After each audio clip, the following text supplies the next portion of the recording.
Le podcast Afrique-Chine vous est offert en partenariat avec le Africa-China Reporting Project de l'Université de Wits à Johannesburg. Le China-Africa Reporting encourage des reportages équilibrés et réfléchis sur les relations Chine-Afrique grâce à des programmes de formation innovants organisés tout au long de l'année.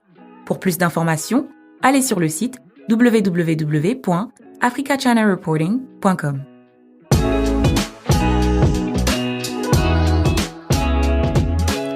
Bonjour et bienvenue à ce nouveau numéro d'Afrique-Chine, votre podcast dédié à l'actualité de la présence chinoise en Afrique. Comme toujours, c'est Christian Géraud au micro pour vous entretenir dans une nouvelle conversation de la Chine en Afrique. Cette semaine, Afrique-Chine parle nouvelles technologies. Nous allons en Afrique du Nord, plus précisément en Algérie et en Égypte, pour comprendre comment l'entreprise chinoise Huawei s'est installée sur le marché, comment elle a pris ses parts des marchés et comment elle s'est adaptée au nouvel environnement de ces marchés-là. Nous allons comprendre les stratégies qui ont été mises en place, le rôle qu'ont joué les grandes banques stratégiques que sont la China Exim Bank ou la China Development Bank dans le financement de cette entreprise dans ses parts de marché. Nous allons comprendre comment elle s'est adaptée au nouveau contexte international dans la rivalité avec les États-Unis et l'Union européenne, etc. Toutes ces questions ont fait l'objet de notre conversation avec Tin Hinan Helkady, qui est chercheuse en économie politique à la London School of Economy. Ses recherches portent sur l'innovation et l'économie de la connaissance et les nouvelles technologies et le développement, les relations entre les États et les entreprises et les investissements chinois en Afrique du Nord. Tin Hinan fait partie d'une équipe de chercheurs de la London School of Economy qui étudie l'économie politique des innovations basées sur les données. Elle travaille en outre sur d'autres projets de la LSE axés sur la production de la connaissance nord-sud et les implications pour l'intégration des pays en développement dans l'économie mondiale de la connaissance. Et elle a récemment produit pour la Carnegie Center un papier intitulé How's Huawei Localization in North Africa Delivered Mixed Return. Je placerai les liens de ces publications juste en bas du podcast et vous pourrez voir ce dont elle a parlé. Donc vous comprendrez que c'est avec une personne experte avec laquelle nous aurons une conversation intéressante sur l'adaptation, la présence et l'expansion de Huawei dans le marché d'Afrique du Nord. Sur ce, je vous invite à suivre notre conversation avec Tin Hinan Helkady. Madame Helkady, bonjour. Bonjour. Comment vous allez? Ça va très bien, merci pour l'invitation. Très contente de participer à la version française du projet Afrique-Chine. Oh oui, vraiment, c'est un réel plaisir pour moi de vous recevoir. Vous étiez présente à la version anglophone, vous aviez parlé des nouvelles technologies de Huawei en Afrique du Nord. Alors, je me suis dit, tiens, écoutez, il faut qu'on vous ait sur le show pour que nos auditeurs francophones profitent de votre connaissance sur le domaine de la présence de Huawei en Afrique du Nord. Excellent, très contente de pouvoir contribuer à cette version aussi. Écoutez, on va directement plonger dans le vif du sujet. Vous aviez écrit un excellent papier sur le Huawei et sa localisation en Afrique du Nord, son adaptation au marché Afrique du Nord et l'impact, les résultats de cette stratégie dans l'expansion de Huawei. Nous savons que dans l'expansion de la route de la soie, la Chine a cette portion de ce qu'on appelle la route de la soie digitale, où justement Huawei joue un rôle assez central dans l'expansion de la technologie chinoise dans le marché africain. Sur le continent africain, on le voit dans des pays comme le Kenya, le Sénégal, etc., où elle construit des centres des data centers au Kenya d'ailleurs aussi et au Sénégal. Elle connecte le Kenya avec le câble 5G Internet.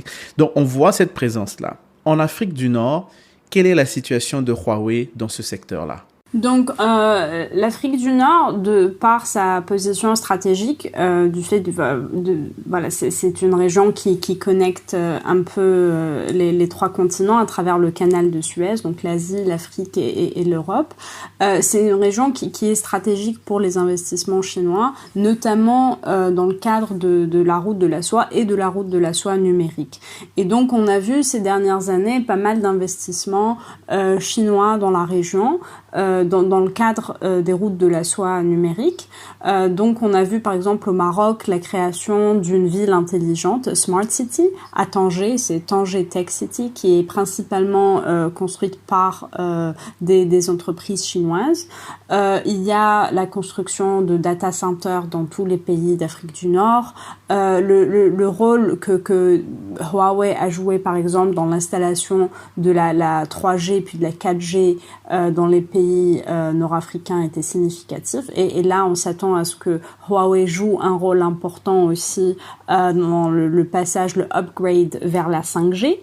Il y a par exemple en Égypte aujourd'hui des investissements très importants dans le numérique, même si parfois on voit des projets comme la construction de nouvelles villes. Il y a des compagnies chinoises qui sont derrière la construction de la nouvelle capitale égyptienne. Et ce qu'on appelle the backbone infrastructure, l'infrastructure de base, est souvent une infrastructure digitale qui vient s'installer et qui est souvent construite par des compagnies chinoises. Donc on voit énormément de présence dans ce secteur-là. J'ai fait du terrain l'année dernière et cette année en Algérie et en Égypte, et j'ai pu constater que Huawei est un des employeurs les plus importants aujourd'hui dans le secteur des TIC dans les deux pays, donc en Algérie et en Égypte. Et il y a une vraie politique de développement dans ce secteur-là, et la présence chinoise est très palpable. Dans vos recherches, qu'est-ce que vous avez pu découvrir comme un facteur explicatif de l'expansion de Huawei en Afrique du Nord? Parce que quand on regarde un peu le background historique de tout le continent africain et de la région de l'Afrique du Nord, on se rend très vite compte que en termes de zone d'influence, c'était une zone d'influence généralement française et occidentale, avec les compagnies qui avaient déjà cette présence sur le terrain. Et puis on a vu Huawei, lorsque la Chine se développe, on voit Huawei au niveau technologique qui aussi gagne du marché au niveau international. Qu'est-ce qui a expliqué que Huawei devienne aujourd'hui un des acteurs premiers dans le secteur des nouvelles technologies dans ces deux pays en Afrique du Nord? Là, ça revient à des politiques chinoises qui ont été prises à la fin des années 80, au début des années 90, qui incitaient les géants chinois à aller vers l'étranger. Donc c'était the going out strategy, la politique de sortie du territoire, et c'est là où on a commencé à voir l'expansion du capital chinois dans différents secteurs en Afrique et ailleurs dans plusieurs pays. La stratégie de Huawei a été de commencer par s'installer dans des pays en voie de développement, et donc dès la fin des années 90, Huawei s'est installé aussi en Afrique du Nord en ouvrant un bureau au Caire et en choisissant l'Égypte par exemple comme sur un hub pour la région Afrique du Nord. Bon, c'est normal, l'Égypte est un grand marché. Aujourd'hui, c'est un marché de plus de 100 millions de consommateurs, et c'est un marché l'Égypte est un pays à revenu moyen, donc il y a une capacité de consommation et d'absorption des technologies qui est assez importante. Et donc voilà, depuis le début de la fin des années 90, début des années 2000, Huawei compte comme un des équipementiers en TIC les plus importants. Et il est venu en fait dans un secteur où les compagnies françaises ne sont pas très présentes maintenant dans les autres pays d'Afrique du Nord. Les plus grands concurrents de Huawei dans ce secteur d'équipement d'infrastructures en télécom, c'est plutôt des compagnies soit scandinaves, comme donc Ericsson qui est suédois, ou Nokia qui est finlandais, ou d'autres compétiteurs chinois comme ZTE, qui est en fait l'équivalent de Huawei, mais qui est une compagnie publique, où le plus gros du capital est plutôt public. Donc il y a aussi de la concurrence avec le géant américain Cisco. Mais sur ce segment-là du secteur du digital, il n'y a pas vraiment de compagnies françaises qui aujourd'hui puissent entrer en compétition avec Huawei. Et donc là, on a vu que la compagnie a beaucoup d'intérêt dans le secteur. Il y a donc l'Égypte, en l'occurrence en Afrique du Nord, a été désignée comme un hub pour la transformation digitale dans la région MENA. En général, donc aussi dans le Moyen-Orient et l'Afrique du Nord. Et il y a beaucoup de services de Huawei qui sont en fait il y a beaucoup de subcontracting qui est fait en Afrique du Nord. Donc il y a beaucoup de services d'appel après-vente, des services de maintenance de l'équipement qui se fait à partir d'équipes d'ingénieurs qui sont installés en Afrique du Nord et qui parfois se déplacent même en Afrique subsaharienne, en fait principalement en Afrique subsaharienne, dû à parfois un manque de staff dans certains bureaux pour régler des problèmes d'ordre technique. Donc le hub égyptien est probablement un des plus importants, une des présences les plus importantes de Huawei en Afrique. Vous avez mentionné la présence de ZTE dans le marché, parce que ZTE, c'est un équipementier chinois qui, vous l'avez dit, est une entreprise publique. Lorsque Huawei et ZTE arrivent sur le marché égyptien et algérien, est-ce que nous, face à ses concurrents français, à ses concurrents scandinaves, Sony Ericsson et puis Nokia et Cisco, est-ce que vous aviez pu constater une sorte de coalition chinoise, Huawei-ZTE, collaboration ZTE-Huawei pour pouvoir gagner des parts de marché dans la région? En fait, c'est une question très intéressante parce que souvent quand on lit dans les médias, quand on regarde la télévision, on a l'impression que la Chine est un bloc homogène, que les intérêts des entreprises chinoises sont les mêmes, que la Chine a ce grand projet hégémonique pour dominer le continent africain et puis le monde. Et en fait, quand on voit sur le terrain, et c'est pour ça que c'est intéressant de s'appuyer sur des faits empiriques, c'est qu'il y a une compétition immense entre ces deux groupes chinois, donc entre Huawei et ZTE. Il y a vraiment une compétition féroce et depuis des années. Et alors c'est dû à la genèse. Il y en a qui disent que Huawei a été créé en copiant quelques brevets de ZTE, quelques technologies de ZTE et tout. Et sur les marchés internationaux, donc à l'extérieur, il y a énormément de compétition entre les deux entreprises. Il y a même des régulations, c'est-à-dire si on travaille pour Huawei, les employés de Huawei n'ont pas le droit de travailler chez ZTE pendant au moins 2 ans après être sorti de Huawei. J'ai moi-même été dans le passé employée de Huawei, donc j'ai déjà signé un contrat qui disait ça. C'est aussi le cas pour d'autres compagnies, mais il y a énormément d'animosité envers ZTE et il y a des cas sur plusieurs marchés africains où ces deux compagnies qui ont un avantage compétitif significatif par rapport au prix, puisque ces deux compagnies ont tendance à être relativement moins chères que leurs concurrents européens et américains.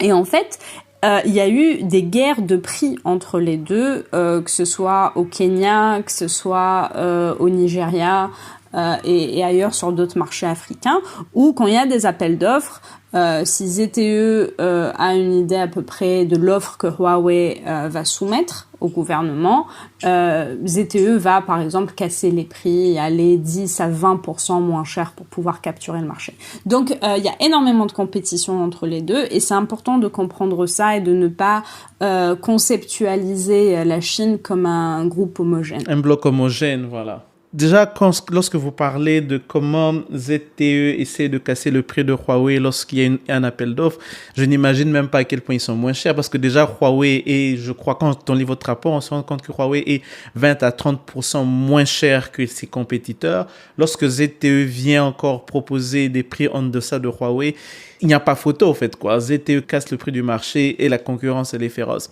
Parlons de concurrence de prix. Huawei a toujours vu cet avantage par rapport à ses compétiteurs occidentaux, par rapport à ses prix. À la lecture de votre rapport, on découvre un élément très intéressant, une des plaintes des cadres d'Alcatel du CERN qui dit, écoutez, leur véritable problème va se retrouver à faire aux banques stratégiques chinoises qui, elles, quand même, aident Huawei dans l'expansion, avec des capacités financières dans l'expansion de sa technologie.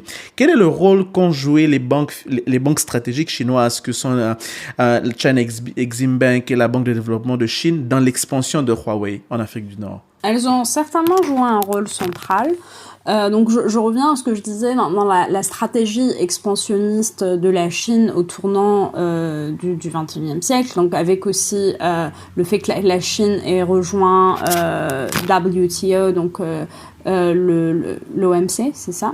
Quand l'OMC, oui. Voilà, donc quand la Chine a rejoint l'OMC en 2001, il y a eu une pensée très stratégique au sein du Parti communiste chinois qui se disait: maintenant, on entre dans la globalisation, mais on ne veut pas être dominé, mais on veut aussi pouvoir capturer d'autres marchés et avoir une stratégie expansionniste pour les entreprises chinoises. Et dans ce cadre, les banques de développement chinoises ont joué un rôle très important. Donc, principalement la China Development Bank, mais aussi la China Exim Bank. C'est les deux banques qui ont joué le rôle le plus significatif sur les 2 dernières décennies, même s'il y en a d'autres, et il y a d'autres fonds publics. En fait, ce que ces banques-là ont permis, c'est de donner des crédits à taux très compétitifs, très avantageux aux compagnies chinoises, leur permettant d'offrir des packs en fait d'infrastructures qui étaient complètement complètement scellées. C'est-à-dire, Huawei ne fait pas que vendre l'infrastructure, mais elle vient aussi avec le financement de l'infrastructure. D'accord ? Donc, c'est ce qui, à travers le temps, a permis à plusieurs pays en voie de développement, qui souvent n'ont pas les fonds nécessaires pour faire leur upgrading, leur mise à jour technologique. Et en fait, c'est un avantage comparatif qui a permis aux entreprises chinoises à gagner du terrain et à surpasser leurs compétiteurs. Donc, dans le rapport, je parle de ce que disait un ingénieur d'Alcatel-Lucent, mais c'est pareil pour les ingénieurs de Ericsson, de Nokia, ou sur le segment Enterprise de Cisco. En fait, les autres compagnies n'avaient pas la capacité de s'y venir avec leur financement. Et à travers le temps aussi, la qualité, il faut aussi parler, c'est pas que juste le prix, mais la qualité de l'infrastructure chinoise, avec un prix très avantageux, un accès à des crédits subventionnés par le gouvernement chinois, ont permis aux géants de la tech chinoise de dominer le marché africain. Vous avez relevé un élément très intéressant lorsque vous parlez des financements, des banques de développement. On le voit d'ailleurs à travers le continent, dans plusieurs projets où est-ce que l'on voit des constructeurs chinois impliqués. Les banques de développement et ces banques stratégiques, la China Exim Bank et la China Development Bank, assistent financièrement, une assistance qui finit par donner un certain avantage face à d'autres compétiteurs qui ont le projet mais qui n'ont pas forcément le financement, qui doivent aller mobiliser le financement. Mais lorsque vous avez des constructeurs chinois qui vous disent: écoutez, j'amène la technologie, j'amène le programme, j'amène aussi le financement avec, c'est clair que ça vous donne un avantage compétitif sur d'autres. Et en termes d'appel d'offres, en termes de marché de gré à gré dans plusieurs pays africains, il y avait de quoi pour Huawei et même pour les autres constructeurs chinois de façon générale, au-delà de la technologie, de pouvoir justement gagner ses parts de marché. C'est un élément qu'on a toujours tendance à relever, à démontrer le rôle qu'ont joué les banques de stratégie et de financement chinois dans l'expansion des entreprises chinoises. Lorsque Huawei arrive en Afrique du Nord, en Algérie, en Égypte, parce que c'est sur ça que s'est focalisée votre recherche, vous avez parlé de localisation. Comment Huawei s'est-elle adapté au contenu local justement pour pouvoir, là je m'en vais même déjà dans le contenu de votre rapport, mais dites-nous, quelle a été la stratégie d'expansion de Huawei dans ces marchés-là? Donc, une fois arrivé sur les marchés nord-africains, donc Huawei est arrivé en Algérie aussi au début des années 2000. Et en fait, il y a eu une vraie stratégie d'adaptation au marché local, et il y a eu beaucoup de ce qu'on appelle learning by doing, donc l'apprentissage dans l'action, en faisant l'action. Voilà. Donc ces entreprises-là ont commencé par donc au début, il y avait toujours cette tension où on disait qu'il y avait énormément d'employés chinois, et surtout dans ce secteur qui est un secteur à haute valeur ajoutée, où les Chinois venaient souvent avec principalement leurs ingénieurs, leurs techniciens, leurs administrateurs même. Et du coup, ces entreprises-là étaient un peu des enclos séparés des économies nationales. Ils n'étaient pas très intégrés au début. Tout à fait, oui. Et c'est une critique qui revient par rapport aux entreprises chinoises dans plusieurs secteurs. Donc, c'est pas spécifique au secteur des TIC. Et en fait, à travers le temps, ce qu'on a aperçu, c'est qu'en fait, avec l'augmentation du coût de la main-d'œuvre en Chine, à travers le temps, il y a eu de plus en plus de localisation des employés localement. Donc, la Chine a arrêté à travers le temps, enfin les entreprises chinoises, pour des questions de coût, principalement, d'importer leurs ingénieurs et leurs techniciens de Chine, mais de recruter plus. Et avec ce recrutement, il y a eu de plus en plus de formations. Et là, on voit que Huawei, par rapport à ses compétiteurs, même par rapport à ZTE, a eu une politique très entrepreneurial, je dirais, dans le tissage de partenariats avec les gouvernements locaux, avec les universités en Égypte, en Algérie, mais aussi ailleurs en Afrique, et avec les instituts de recherche locaux. Donc il y a eu beaucoup de partenariats, de formation, et une des grandes stratégies de localisation de Huawei, ça a été la création de ce qui s'appelle les Huawei ICT Academies, donc les académies de TIC de Huawei, qui ont été créées dans pas mal d'universités en télécommunications, des universités d'ingénierie dans les deux pays. Et à travers ces ICT Academies, Huawei est en train, en fait, à travers le temps, de construire un tissu d'ingénieurs nord-africains qui sont formés sur les technologies de Huawei, sur les standards de Huawei, et qui apprennent principalement à utiliser et à comprendre, à maintenir les technologies de cet équipementier chinois. Est-ce que cette localisation s'est accompagnée d'un transfert de technologie? Parce que c'est souvent une des plaintes que l'on entend sur le continent. Lorsque des gros investissements comme ça arrivent, on se rend compte qu'en termes de valeur ajoutée, les pays qui reçoivent ces investissements, les pays africains, ne voient pas beaucoup de transfert de technologie. Est-ce que Huawei, justement, dans sa stratégie de localisation de le marché égyptien et algérien, est allé jusqu'à faire un transfert de technologie dans le marché? Oui, alors en fait, souvent, il faut distinguer entre ce qui relève des relations publiques et des grandes déclarations sur le transfert technologique, et il y a énormément de déclarations dans ce sens de la part de Huawei, et dans les médias, mais aussi à travers leurs interactions avec les gouvernements locaux. Mais après, quand on regarde dans les faits, le transfert technologique n'est pas vraiment, j'ai envie de dire, observable. Effectif, oui, ça serait plutôt le mot. Donc, ça faisait partie de mes recherches de terrain. J'essayais d'interroger à quel point les formations que Huawei fournit à ses employés, mais aussi aux étudiants locaux, à ses sous-traitants, à ses fournisseurs, mais aussi à ses clients, à quel point ces formations-là et ces interactions entre compagnies locales et Huawei sont en train de créer des liens qui permettent un transfert technologique, un transfert des connaissances. Et en réalité, ce que j'ai trouvé, c'est que oui, il y a de la formation, mais cette formation-là n'est pas nécessairement en train de mener vers un transfert technologique qui permette ce qu'on appelle le technological upgrading, donc une transformation technologique qui puisse permettre aux pays locaux d'aller vers une production à plus grande valeur ajoutée.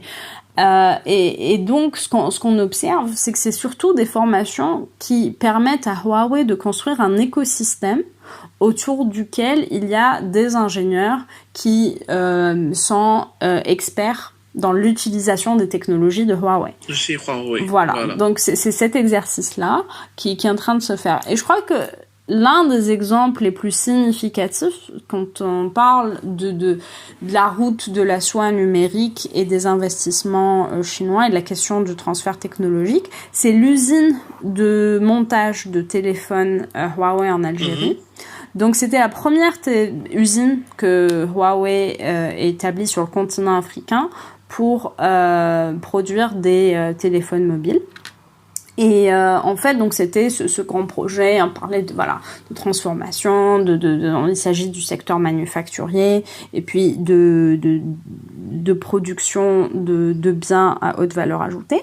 Par contre, après quelques entretiens avec des personnes qui ont été chefs de ligne dans cette usine-là, on réalise que le plus gros des intrants était importé. Donc, Huawei utilisait ce qu'on appelle des kits SKD.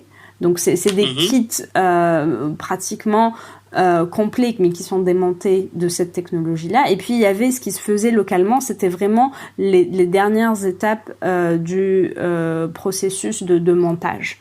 Donc, il y avait pas, la partie... De véritable technologique, en fait. C'est du style, on vous emmène déjà, c'est comme si on emmène des roues, c'est comme si une usine de voiture, on emmène des roues, la carcasse, le moteur, on amène tout. Et sur place, on met juste les écrous et puis la voiture démarre. Mais on ne monte pas le moteur sur place, etc. Absolument. Et puis c'est un bon exemple, l'exemple des voitures, parce qu'en Algérie, il y a eu récemment un scandale lié à ça. C'était des usines de montage de voitures où apparemment on ne faisait que monter les roues dans des voitures qui étaient déjà faites et produites. Et donc il y avait pas énormément de valeur ajoutée. Même si dans les médias, dans les communiqués de Huawei, on parlait de cette grande usine qui allait produire jusqu'à 30 000 téléphones par mois pour le marché local, puis pour l'exportation. Mais malheureusement, il n'y avait pas beaucoup d'intégration en fait avec l'économie locale. Il y a des personnes que j'ai interviewées qui m'en parlaient de 0% d'intégration, parce que même les boîtes des téléphones étaient finalement importées de Chine. Donc voilà, donc même les boîtes, les batteries. Bon, après il y a un débat. Il y a des ingénieurs qui m'ont dit qu'il leur fallait plus de temps pour trouver des entreprises algériennes, des startups avec qui Huawei pouvait collaborer pour que ces startups et entreprises algériennes puissent aussi s'adapter aux standards de Huawei. Malheureusement, les choses se sont faites assez vite et le gouvernement algérien a décidé de bloquer l'importation des kits SKD et CKD, donc nécessaires pour la production de ces téléphones. Et donc l'usine est aujourd'hui bloquée et gelée. Il n'y a plus de production de téléphones Huawei ou autres d'ailleurs en Algérie. Donc finalement, Huawei n'a pas su s'adapter au blocus du gouvernement c'est là qu'on découvre au fait que Huawei n'a pas su s'adapter pour pouvoir créer une plus-value sur le marché algérien, parce que cette interdiction n'aurait pas dû empêcher la production des téléphones sur place si Huawei réellement produisait ces téléphones sur place. To be fair, j'ai envie de dire, pour être juste, en fait, alors ça, la politique de production de téléphones et autres technologies localement est venue en Algérie après donc la chute du prix du pétrole en 2014. Il y a eu une décision en 2018 d'arrêter l'importation de certains produits catégorisés comme produits de luxe et les téléphones portables étaient dans cette liste. Et en fait, il y a plusieurs autres équipementiers, dont Samsung et d'autres marques qui ont commencé à produire des téléphones en Algérie parce que c'était plus possible d'importer. Et tous ont dû s'arrêter parce qu'en fait, pour avoir parlé à plusieurs experts dans l'industrie en Algérie, le gouvernement algérien a peut-être été un peu trop ambitieux dans ce segment-là d'activité, a demandé 30 à 40% d'intégration immédiatement. Et en fait, de ce que j'ai récolté comme data, le tissu industriel algérien dans ce secteur, donc production de téléphonie, je parle pas d'autres segments, n'était pas prêt à fournir ou à pouvoir produire un taux d'intégration de 30 à 40%. Pour la production de téléphones. Donc en fait, c'est peut-être l'arrêt de l'importation des kits SKD, CKD qui s'est faite un peu trop vite. Et non pas Huawei en particulier qui n'a pas pu s'adapter. Parce que même ses concurrents, donc Samsung et d'autres, ont arrêté leur production. Ça, c'est très intéressant. Huawei, c'est l'équipementier, c'est aussi la téléphonie mobile. D'abord, avant que je note dans les impacts qu'a subi Huawei en termes de sanctions de la part de l'Union européenne, des États-Unis, quelle a été la réception des téléphones Huawei sur le marché algérien ou égyptien d'ailleurs? Donc au début, on a vu que donc dans ce segment, parce que c'est bien de le préciser, Huawei opère dans 3 segments différents. Donc il y a l'infrastructure TIC, donc ça c'est l'installation des équipements qui nous permettent d'avoir la 4G, la 5G. Puis il y a la téléphonie et il y a aussi un autre segment qui est the enterprise segment, c'est le segment où Huawei va installer par exemple des data centers et des cloud services pour des entreprises, pour des compagnies.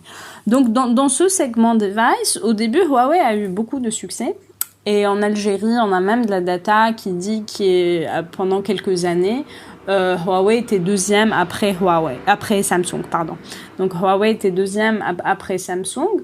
Par contre, à travers le temps, on voit vraiment que ce secteur device est en train est en grande perte de vitesse. J'ai fait ralentir. Absolument. Donc j'ai fait quelques entretiens en Égypte avec des managers de Huawei Stores, donc c'est des boutiques Huawei, et qui nous disaient qu'ils arrivaient plus depuis quelques mois déjà à vendre des téléphones et qu'il y a une chute significative du nombre de ventes. Et ça, c'est directement lié à ce que vous étiez en train de mentionner, donc la guerre économique entre les États-Unis et la Chine et en l'occurrence le boycott des produits et technologies Huawei. Parce que pendant longtemps, ce blocus en fait est en train d'empêcher l'utilisation du Google Store ou le fonctionnement normal du Google Store sur les téléphones Huawei et ça Huawei, oui. Ça crée... Android étant suspendu. Absolument et ça crée plusieurs bugs donc avec Android qui ne fonctionne plus bien sur Huawei et du coup les consommateurs en Égypte, en Algérie mais même ailleurs sont en train de s'éloigner des téléphones Huawei de manière assez significative. Après il y a d'autres segments où Huawei est compétitif, c'est un peu dans the Internet of Things, donc il y a beaucoup d'objets comme des smartwatches, donc les montres intelligentes. Il y a aussi des ordinateurs où Huawei est en train d'essayer de progresser et dans ce secteur où on est en train de voir du progrès. Mais il est probable que, si on reste dans le contexte géopolitique actuel, que le segment device de Huawei va se cracher et même mener à disparaître dans quelques années. Oui, ça c'est vraiment dommage. On voit comment Huawei essaie de se relancer avec de nouvelles marques au niveau du Kenya, au niveau de l'Afrique du Sud. Ça reste à voir. Si sur le temps, ce changement de stratégie produira les résultats escomptés. Quand on revient sur les critiques justement qu'on a mentionné tout à l'heure et les attaques, la guerre commerciale entre les États-Unis et la Chine, comment ça a impacté Huawei, il y a une critique qui revient très souvent lorsqu'on parle de la Chine et de Huawei, c'est de se dire les pays qui font affaire avec les équipementiers chinois tels que Huawei, ZTE, ou s'ouvrent la porte à laisser leurs données sous la souveraineté chinoise, à avoir le hacking, à être piraté par ces équipementiers chinois-là.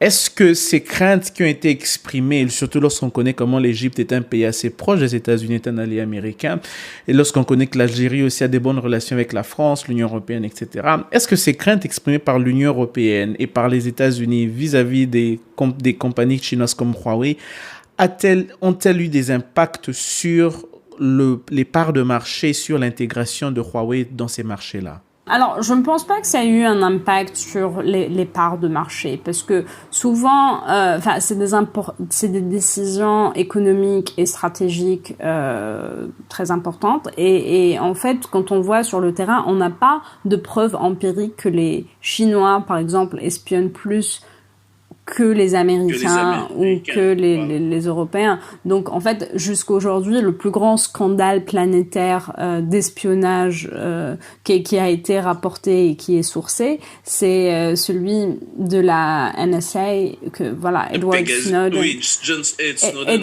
Snowden nous a dit que pendant des années, les géants de la tech américaine espionnaient sur des millions de citoyens, espionnaient des millions de citoyens à travers le monde, voilà, à travers leurs plateformes, donc voilà, Google, Facebook et d'autres. Et donc, je pense que toute cette narrative sur le danger de la Chine et par rapport à la data d'autres pays, par rapport à l'espionnage en l'occurrence, fait vraiment partie du contexte de la guerre commerciale entre les États-Unis et la Chine.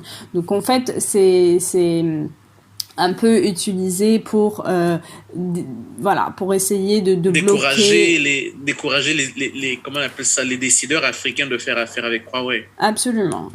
Et donc en fait, après je ne dis pas qu'il n'y a pas de risque, hein, mais quand on n'a pas la capacité de développer notre propre infrastructure digitale, nos propres équipements en fait dans ce secteur hautement stratégique, je pense que la question n'est pas est-ce que la data digitale des citoyens africains va être espionnée ou pas, mais la question c'est plutôt par qui. Et est-ce que nous, autant qu'Africains, nous avons plus intérêt à ce que ce soit les Américains ou les Européens ou les Chinois? Ben c'est un débat. Mais après, je pense que tant que les gouvernants africains n'ont pas de politique sérieuse par rapport à la gestion de la data, par rapport à la localisation de la data digitale, les problèmes de souveraineté sur la data resteront et seront toujours là. Nous arrivons vers la fin de notre podcast. Je vais poser une question. Je ne sais pas si vous serez capable d'éclairer nos auditeurs sur cet aspect. Le Huawei et les compagnies chinoises tendent à se localiser, à s'adapter au marché dans lequel ils viennent. Une note des critiques qui est faite aux entreprises chinoises, notamment sur Huawei, c'est de se dire que elle participe to enable, empower, j'essaie de trouver le mot en français, elle participe à contribuer à renforcer des régimes autoritaires dans leur appareil sécuritaire en termes d'écoute téléphonique, en termes de liberté d'expression, en termes de liberté d'Internet, etc. Et l'on voit déjà dans plusieurs pays africains la rhétorique où on parle de souveraineté d'Internet. C'est une rhétorique déjà qui est présente en Chine, mais en Afrique, on le voit aussi. On voit de plus en plus de gouvernements africains qui disent, écoutez, nous devons avoir le contrôle de notre Internet, nous devons être capables d'être souverains à ce niveau-là. Est-ce que dans cette rhétorique-là, Huawei, en Afrique du Nord, a-t-elle pu jouer un rôle ou joue un rôle? En bref, quelles sont les relations que Huawei entretient avec les gouvernements d'Afrique du Nord? Alors, faut dire que pour beaucoup de gouvernements africains, le modèle digital chinois ou le modèle de gouvernance d'Internet chinois est un modèle qui plaît, d'accord? Donc c'est un modèle où le gouvernement a un contrôle important sur l'espace digital, sur ce qui est posté, sur ce qui n'est pas posté, sur les sites auxquels les citoyens peuvent accéder, les sites sur lesquels ils peuvent pas accéder. Ils ont un contrôle sur ce qui est permis et ce qui ne l'est pas. Il y a aussi énormément de surveillance sur les militants, les journalistes, les activistes, les blogueurs. Et c'est quelque chose qui plaît. On va pas se mentir. Et c'est quelque chose qu'on a vu. Enfin, il y a énormément de censure en ligne, que ce soit en Égypte, en Algérie, mais aussi dans d'autres pays africains. Et en fait, moi, je pense que ce n'est pas juste d'accuser les entreprises chinoises d'être derrière ça, mais c'est souvent, en fait, le résultat des préférences politiques, institutionnelles en place dans les pays d'accueil. Exactement. Oui. Donc, et là, il y a une étude hyper intéressante de Ingenio Gagliardone, qui en fait pose cette question-là. Donc la question de son étude, je vous invite à lire le livre, c'est China, Africa and the Future of the Internet. Et en fait, dans son livre, il pose la question. Donc, est-ce que la Chine est en train d'exporter son modèle autoritaire de gouvernance d'Internet vers les pays africains? Et il prend dans sa méthodologie 2 démocraties africaines, donc je crois que c'était le Ghana et le Kenya, et 2 pays autoritaires, je crois que c'était l'Éthiopie et le Rwanda. Et en fait, il compare la présence des compagnies chinoises dans ces 4 pays, et il voit qu'en fait, que ce soit Huawei ou ZTE, les compagnies chinoises s'adaptent aux demandes des gouvernements locaux. Donc, si c'est au Ghana où il y a une gestion d'Internet qui est assez libre, ou c'est un écosystème des télécoms qui est assez compétitif et tout ça, les compagnies chinoises vont s'adapter à ça. En Éthiopie, en revanche, qui a un système politique beaucoup plus autoritaire, les compagnies chinoises, ZTE en l'occurrence, a soutenu et aidé le gouvernement dans des campagnes de surveillance, donc d'espionnage des militants locaux. Donc voilà, il y a cet exercice d'adaptation, mais au final, ce qui compte, c'est vraiment le contexte politique et institutionnel en place. Et c'est ça ce qui va déterminer l'influence des compagnies chinoises. Madame El-Kadi, c'est la dernière question. Vous aviez parlé de comment Huawei est présente en Afrique du Nord, comment elle a ouvert des ICT, comment elle forme des ingénieurs et comment, quelque part, elle s'est adaptée un peu à l'environnement du marché algérien, égyptien, même de l'Afrique du Nord de façon générale. Mais en même temps, on s'est très vite rendu compte qu'il n'y avait pas beaucoup de transfert de technologie effectif, qu'il n'y avait pas eu beaucoup d'impact sur l'amélioration de l'espace numérique et digital, un changement drastique, je veux dire, de l'espace numérique et digital de ces pays-là. On a vu l'Algérie, je crois bien que l'Algérie, l'Égypte ont déjà adopté leur plan de développement numérique. Aujourd'hui, en termes de recommandations, avec votre expertise, votre présence sur le terrain, en termes de recommandations, que doivent faire ces pays-là? Que pourraient faire ces pays, au-delà de ces pays et même d'autres pays africains, que doivent-ils faire pour tirer avantage de la présence de Huawei et des autres compagnies chinoises telles que ZTE dans ce marché-là? Quelles sont les actions qu'ils peuvent poser justement pour pouvoir plus? Ce serait difficile de répondre à cette question en quelques minutes, mais en fait, en parlant aux acteurs locaux dans ces écosystèmes, dans les écosystèmes de télécom et du digital plus globalement, j'ai réalisé que les entreprises locales dans le même domaine sont souvent marginalisées. Et ça, c'est le cas d'autres études que j'ai consultées dans d'autres pays africains. Et c'est que souvent, il y a des entreprises locales qui ont la capacité technologique de faire une partie de ce que Huawei ou ZTE ou autres font. Par contre, il y a cette tendance des gouvernants d'attribuer des contrats importants aux groupes internationaux. Après, il y a des raisons, parce que peut-être qu'ils sont plus rapides, ça leur donne plus d'assurance que le projet va être terminé dans les délais nécessaires. Mais il y a eu une critique que les appels d'offres, la manière avec laquelle les appels d'offres étaient rédigés, mettait souvent la barrière beaucoup trop, la barre beaucoup trop haut pour les entreprises locales, et que du coup elles étaient exclues de fait.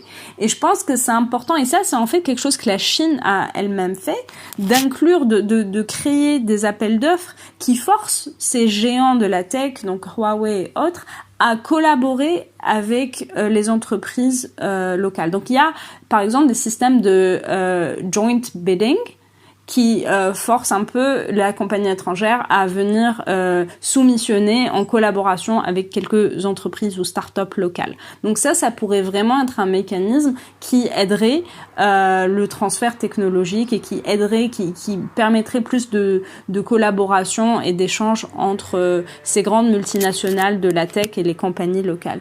Une autre chose qui doit être faite, et ça c'est peut-être un peu plus difficile dans le contexte actuel en Afrique du Nord en tout cas, c'est qu'on voit que ces gouvernements, dans le cadre des nouvelles routes de la soie, sont en train de négocier de manière individuelle, de manière fragmentée, avec des grands groupes, avec un géant comme la Chine, et forcément on perd au change, parce qu'on n'a pas du tout la même capacité de négociation, et je pense que ce serait important donc de négocier en groupe. C'est quelque chose qui s'est vu ailleurs, et c'est quelque chose qui pourrait vraiment permettre individuellement ensuite à ces gouvernements de maximiser les gains de ces entreprises chinoises et de pouvoir introduire des réglementations qui forcent un transfert technologique plus effectif.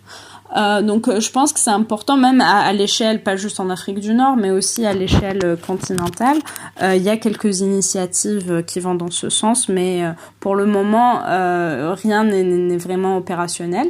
Et je pense que dans le futur, ce sera important si on veut vraiment bénéficier de la technologie de ces grands groupes qui sont présents sur le continent. Madame Tin Hinan El-Kadi, vous êtes doctorant à la LSE, London School of Economics. Si nos auditeurs veulent suivre ce que vous publiez, où est-ce qu'ils peuvent vous joindre? Comment ils peuvent vous joindre sur les réseaux sociaux? Alors, je suis présente sur Twitter. Donc, mon hashtag, c'est @tinhinanl. Et je suis aussi présente sur LinkedIn, @tinhinan El-Kadi. Je vous remercie. Merci beaucoup. Très intéressant avec Madame El-Kadi qui nous a permis de mieux comprendre la présence et l'évolution de Huawei dans le marché nord-africain. Comme on le voit, Huawei contribue d'une façon ou d'une autre avec ses centres de formation, ses équipements à la construction d'une infrastructure numérique dans ces marchés. Mais malheureusement, au-delà de ce qui est présenté, on se rend très vite compte que le transfert technologique n'est pas toujours effectif comme on l'aurait espéré. On apprend aussi que contrairement à ce qui se raconte dans les médias, les critiques qui sont présentées contre Huawei, que cette entreprise ne renforce pas particulièrement les régimes dictatoriaux. Mais comme tout opérateur économique et commercial, elle s'adapte à l'environnement politique et institutionnel dans lequel elle évolue. Devons-nous particulièrement avoir peur de cette entreprise chinoise en ce qui concerne la sécurité de nos données? La réponse est non. La responsabilité est d'abord africaine. Cette responsabilité consiste à mettre en place le cadre légal et institutionnel nécessaire pour garantir la sécurité de nos données. Que l'on ne s'y trompe pas. Toutes ces grandes puissances occidentales, asiatiques, européennes, américaines, etc., elles ne vont jamais cesser de tenter de nous espionner. Cette situation ne sera jamais une particularité chinoise. Donc, il ne nous faudra pas, nous, Africains, d'être naïfs et d'intégrer cela comme une vérité parce que, vous voyez, elle vient des grands médias internationaux et des grands médias occidentaux. Donc, voilà. C'est sur ces mots que je mets fin à notre échange de cette semaine et je vous donne rendez-vous la semaine prochaine pour un nouveau numéro d'Afrique Chine. La discussion continue en ligne. Rendez-vous sur facebook.com/AfriqueChine pour partager vos réflexions et réactions sur l'émission. Et sur Twitter, AfriqueChine, Afrique avec un K, pour participer à nos espaces de discussion. Vous pouvez aussi suivre Géraud sur Twitter, sur Christian Géraud, en un seul mot. Et n'oubliez pas de vous abonner à notre bulletin d'information bi-hebdomadaire en ligne sur l'actualité de la Chine en Afrique en allant sur www.projetafriquechine.com/s'abonner.